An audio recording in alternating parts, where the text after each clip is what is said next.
ನಮಸ್ಕಾರ. ಕೆ.ಬಿ. ಸಿದ್ದನಗೌಡ, ಕೂಲಂಬಿ ಗ್ರಾಮದ ನಿವಾಸಿ. 1ನೇ ವಾರ್ಡಿನ ಮತದಾರರ ಬಂಧುಗಳಿಗೆ ಮೊದಲನೇದಾಗಿ ನನ್ನ ಹೃತ್ಪೂರ್ವಕ ಅಭಿನಂದನೆಯನ್ನು ಸಲ್ಲಿಸ್ತಾ ಇದ್ದೀನಿ. ಯಾಕೆ ಅವರಿಗೆ ಹೃದಯಪೂರ್ವಕ ಧನ್ಯವಾದಗಳನ್ನು ಸಲ್ಲಿಸ್ತೀವಿ? ಯಾಕೆ ಅವರಿಗೆ ತಿಳಿಸ್ತಾ ಇದ್ದೀನಿ ಅಂತಂದರೆ, ನಾನು ಸದಸ್ಯನಾಗಿ ಆಯ್ಕೆಯಾಗಲು ಕಾರಣಕರ್ತರು ಮತ್ತು ಈ ದಿನದ ಅಧ್ಯಕ್ಷಗಾದಿಗೂ ಅವರು ಕಾರಣಕರ್ತರಾಗಿದ್ದರಿಂದ ನಮ್ಮ ಕೂಲಂಬಿ ಗ್ರಾಮದ 1ನೇ ವಾರ್ಡ್ ಸದಸ್ಯರಿಗೂ ಕೂಲಂಬಿ ಸಮಸ್ತ ಗ್ರಾಮಸ್ಥರಿಗೂ ನನ್ನ ಹೃತ್ಪೂರ್ವಕವಾದ ಅಭಿನಂದನೆಗಳನ್ನು ನಾನು ತಿಳಿಸ್ತಾ ಇದ್ದೀನಿ. ತಾವು ಗ್ರಾಮಸ್ಥರ ಮೊದಲನೇ ವಾರ್ಡಿನ ಮತ್ತು ಕೂಲಂಬಿ ಗ್ರಾಮಸ್ಥರಿಗೆ ಧನ್ಯವಾದಗಳು ತಿಳಿಸುವಂಥದ್ದು ಕೂಡ ತಾವುಗಳು ಮಾಡಿದ್ರಿ. ನಾವು ಕೂಡ ABC ನ್ಯೂಸ್ ಅವರ ವತಿಯಿಂದ ತಮಗೂ ಕೂಡ ಕೃತಜ್ಞತೆಯನ್ನು ಸಲ್ಲಿಸುವಂಥದ್ದು ಮಾಡ್ತೇವೆ. ಯಾಕಂತ ಹೇಳಿದರೆ, ನೀವು ಸಾರ್ವಜನಿಕರಿಗೆ, ಮತದಾರರ ಬಾಂಧವರಿಗೆ ಕಣ್ಣು ಒರೆಸುವಂಥ ಕೆಲಸ ತಾವು ಮಾಡಬೇಕಾಗುತ್ತೆ ಏನೋ ಅಧ್ಯಕ್ಷಗಳಾಗಿ. ಆದರೆ ಅದಕ್ಕಿಂತ ಪೂರ್ವದಲ್ಲಿ ಅಧ್ಯಕ್ಷರಾಗಿ ಆಯ್ಕೆ ಆಗಲಿಕ್ಕೆ ಇವತ್ತು ಯಾವ ಥರ ಬೆಳವಣಿಗೆಗಳು ನಿಮಗೆ ನಡೆದವು ಅನ್ನೋದು? ಈ ದಿನದ ಬೆಳವಣಿಗೆಗಳು ಅಂತ ತಿಳ್ಸಕ್ಕೆ ಬಂದರೆ, ನಾನು ಮೊದಲನೇದಾಗಿ ನಮ್ಮ ಸರ್ವ ಸದಸ್ಯರು, ಉಪಾಧ್ಯಕ್ಷರು ಮತ್ತು ಅಧ್ಯಕ್ಷರು ಇವರೆಲ್ಲರ ನೇತೃತ್ವದಲ್ಲಿ ಈ ದಿನ ನನ್ನ ಅವಿರೋಧವಾಗಿ ಆಯ್ಕೆ ಮಾಡಿದ್ರಿಂದ ಎಲ್ಲ ಸರ್ವ ಸದಸ್ಯರಿಗೂ, ಉಪಾಧ್ಯಕ್ಷರಿಗೂ, ಅಧ್ಯಕ್ಷರಿಗೂ ನಾನು ಅವರಿಗೂ ಕೂಡ ಹೃತ್ಪೂರ್ವಕ ಅಭಿನಂದನೆಗಳನ್ನು ತಿಳಿಸ್ತಾ ಇದ್ದೀನಿ. ಮತ್ತು ಇದಕ್ಕೂ ಕಾರಣಕರ್ತರಾದಂಥ ನಮ್ಮ ನೆಚ್ಚಿನ ನಾಯಕರು, ಹಾಲಿ ಶಾಸಕರು DG ಶಾಂತನಗೌಡರಿಗೂ ನನ್ನ ಹೃತ್ಪೂರ್ವಕದ ಅಭಿನಂದನೆಗಳನ್ನ ನಾನು ಅವರಿಗೆ ಅರ್ಪಿಸ್ತಾ ಇದ್ದೀನಿ. ತಾವು ಗ್ರಾಮ ಪಂಚಾಯಿತಿ ಅಧ್ಯಕ್ಷರಾಗಿ ಪದಗ್ರಹಣ ಕೂಡ ಮಾಡ್ಕೊಂಡಿದ್ದೀರಿ. ಆ ಅಧ್ಯಕ್ಷರ ಗಾದಿ ಪದಗ್ರಹಣ ಅನ್ನೋದು ಸುಂದರವಾಗಿ ಸಾರ್ವಜನಿಕರು ಕಾಣ್ಬೋದೋ ಏನೋ. ಯಾಕಂತ ಹೇಳಿದರೆ, ಅಧ್ಯಕ್ಷರ ಗಾದಿಯನ್ನು ನಿಭಾಯಿಸುವುದು ಅಷ್ಟು ಸುಲಭದ ಮಾತಲ್ಲ ಅಂತಲೂ ಕೂಡ ನಾನು ಅಂದ್ಕೊಂಡಿದ್ದೀನಿ. ನಿಮ್ಮ ಗ್ರಾಮದಲ್ಲಿ ಕೆಲವೊಂದು ರೋಡಿನ ಸಮಸ್ಯೆಗಳಿದ್ದಾವೆ, ಚರಂಡಿಯ ಸಮಸ್ಯೆಗಳಿದ್ದಾವೆ. ಇದನ್ನು ತಾವು ಗ್ರಾಮ ಪಂಚಾಯಿತಿ ಅಧ್ಯಕ್ಷರಾಗಿ ಯಾವ ಥರ ನಿಭಾಯಿಸುವಂಥ ಕೆಲಸ ತಾವುಗಳು ಮಾಡ್ತೀರಿ ಅನ್ನೋದು? ಇದನ್ನು ಹೇಳಬೇಕು ಅಂತ ಹೇಳಿದರೆ, ನಾವು ಚರಂಡಿದಾಗಿರ್ಬೋದು, ಬೀದಿ ದೀಪದ್ದಾಗಿರ್ಬೋದು, ನೀರಿನ ಮೋಟ್ರು ರಿಪೇರಿ,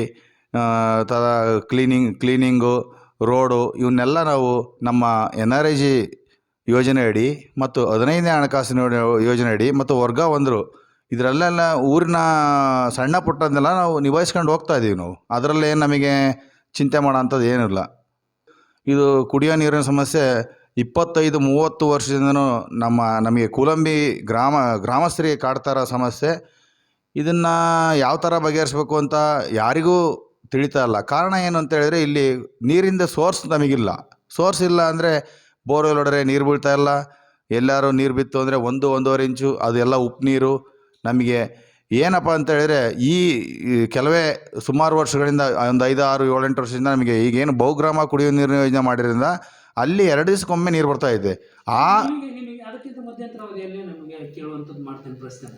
ನಿಮ್ಮ ಶಾಸಕರು 1 ವರ್ಷದ ಅವಧಿಯಲ್ಲಿ 3 ಬೋರ್ ಹೊಡೆಸುವಂಥ, ಕೂಲಂಬಿ ಗ್ರಾಮಕ್ಕೆ 3 ಬೋರ್ ಹೊಡೆಸುವಂಥ ಕೆಲಸ ಮಾಡಿದ್ದಾರೆ ಅಂತ ಹೇಳಿ ನಾವು ತಾಂತ್ರಿಕ ಇಂಜಿನಿಯರ್ಗಳಿಂದ ಮಾಹಿತಿಯನ್ನು ಪಡೆದುಕೊಂಡಿದ್ದೇನೆ. ಆದರೆ ನಿಮ್ಮ ಗ್ರಾಮದಲ್ಲಿ ನೀರು ಬೀಳದ ಇದ್ರೆ ಶಾಸಕರು ಏನು ಮಾಡೋಕ್ಕಾಗುತ್ತೆ ಅನ್ನೋದು? ಈ ಪ್ರಶ್ನೆಗೆ ನನ್ನ ಮತ್ತು ನಮ್ಮ ಗ್ರಾಮಸ್ಥರ ಉತ್ತರ ಏನಪ್ಪ ಅಂತ ಹೇಳಿದ್ರೆ, ನಾವು ಶಾಸಕರನ್ನ ಯಾವುದೇ ಕಾರಣಕ್ಕೂ ನಾವು ತೋರ್ಸೋಕ್ಕೆ ಇದು ಮಾಡೋಕ್ಕೆ ತಯಾರಲ್ಲ ನಾವು. ಯಾಕಪ್ಪ ಅಂತ ಹೇಳಿದರೆ, ನೀರು ಬಿದ್ದು 3 ಬೋರ್ ಹೊಡೆದ್ರು ನೀರು ಬಿದ್ದಿಲ್ಲ. ಅದಕ್ಕೆ ನಮ್ಮ ಶಾಸಕರಲ್ಲಿ ನಾವು ಮನವಿ ಮಾಡ್ತೇವೆ, ನಮಗೆ ಜಲಾಂತ ಸಮಸ್ಯೆಯನ್ನು ನೀವು ಸಂಪೂರ್ಣವಾಗಿ ಅದನ್ನ ತೆಗೆದುಹಾಕಿ ನಮಗೆ ಸಂಪೂರ್ಣವಾಗಿ ಪ್ರತಿದಿನ ಬಹುಗ್ರಾಮ ಕುಡಿಯೋ ಯೋಜನೆಯಲ್ಲಿ ನಮಗೆ ಪ್ರತಿದಿನ ನೀರು ಕೊಡೋಂಥ ವ್ಯವಸ್ಥೆ ಮಾಡಿದ್ರೆ ನಾವು ಸಾಯೋವರೆಗೂ ನಾವು ನಿಮಗೆ ಚಿರುಣಿಯಾಗಿರ್ತೀವಿ ಅಂತಂದೇಳಿ ನಾನು ಮತ್ತು ನಮ್ಮ ಗ್ರಾಮಸ್ಥರ ಪರವಾಗಿ ನಾನು ನಿಮ್ಮಲ್ಲಿ ನಮ್ಮ ಮಾನ್ಯ ಶಾಸಕರಲ್ಲಿ ಮನವಿ ಮಾಡ್ತಾ ಇದ್ದೀನಿ. ಅಲ್ಲ, ನಾನು ಮತ್ತೊಂದ್ಸರಿ ಪ್ರಶ್ನೆ ಕೇಳುವಂಥದ್ದು ಮಾಡ್ತೀನಿ. ಈಗ ಆಲ್ರೆಡಿ ಬಹುಗ್ರಾಮ ಕುಡಿಯೋ ನೀರು ಯೋಜನೆಯಲ್ಲಿ ತಮ್ಮ ಗ್ರಾಮಕ್ಕೆ ನೀರು ಕೊಡುವಂಥದ್ದು ಮಾಡಿದ್ದಾರೆ. ಆದರೆ 2 ದಿವಸ 3 ದಿವಸಕ್ಕೊಮ್ಮೆ ನೀರು ಬರ್ತಾ ಇರೋದು, ನಮಗೆ ನೀರು ಆಗ್ತಾ ಇಲ್ಲ. ಯಾಕೆ ಆಗ್ತಾ ಇಲ್ಲ ಅಂದರೆ, ಹಿಂದೆಲ್ಲ ವಾಲ್ಗಳು ಕಡಿಮೆ ಇದ್ದು, ಈಗೆಲ್ಲ ಮನೆಗೂ ನೆಲ್ಲಿ ಅಂತ ಮಾಡಿಬಿಟ್ಟು ಪ್ರತಿ ಮನೆಗೂ ನೆಲ್ಲಿಗಳಿದೆ. ವಾಲ್ಗಳು 40 ವಾಲ್ ಮೇಲೆ ವಾಲ್ಗಳಿದೆ. ಆಮೇಲೆ ಫಿಲ್ಟ್ರ್ ನೀರಿಗೆ ದಿನನಿತ್ಯ ನೀರು ಕೊಡಬೇಕು. ಆ ಕಾರಣದಿಂದಾಗಿ ನಮಗೆ ನೀರಿನ ಎಲ್ಲೂ ಕಾಣ್ತಾ ಇಲ್ಲ ನಿಮಗೆ ಏನು ಮಾಡಬೇಕು ಅಂತ.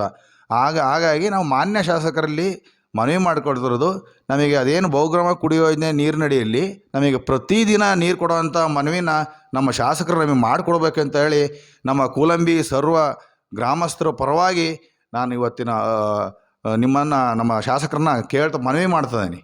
ನಮಸ್ಕಾರ. ನಮಸ್ಕಾರ.